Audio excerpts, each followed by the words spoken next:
আসসালামু আলাইকুম। আজ বাইরে অনেক বৃষ্টি হচ্ছে, এজন্য ভাজামুড়ি মাখিয়ে খাওয়ার ইচ্ছা হলো।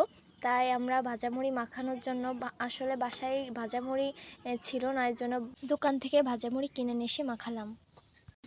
ভাবলাম আজকে বানিয়ে নিই। দেখেন বাইরে অনেক পরিমাণে বৃষ্টি হচ্ছে। বৃষ্টির সময় কিন্তু ভাজা পোড়া খেতে অনেক মজা লাগে।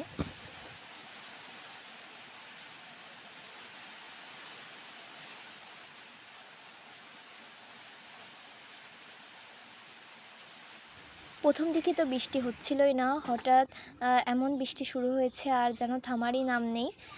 এজন্য আমরা মুড়ি মাখানোর জন্য আবার একটু বেগুনি ভাজছি।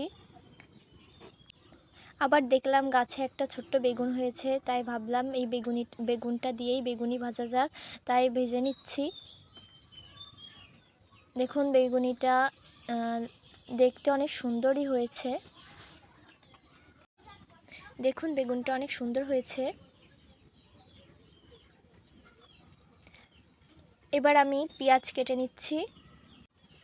এই পেঁয়াজটা আমি একদম কুচি কুচি করে নেব। খোসাটা আগে ছাড়িয়ে নিচ্ছি। এবার এই দেখুন পেঁয়াজটা কুচি কুচি করা হয়ে গেছে। এবার ঝালগুলো কুচি কুচি করে নেব। বেশি বেশি করে ঝাল দিচ্ছি, সবার একটু ঝাল খেতে পছন্দ। এবার দেখুন টমেটো, শসা, ঝাল, পেঁয়াজ আর হচ্ছে যে বেগুনিটা ভেজেছিলাম সেই বেগুনিটা দিয়ে ভালো ভাজা দিচ্ছি। ভাজা দিয়ে ভালো করে মাখিয়ে নেব। তারপরে মুড়ি দিয়ে দিচ্ছি। এবার আবার ভালো করে মাখিয়ে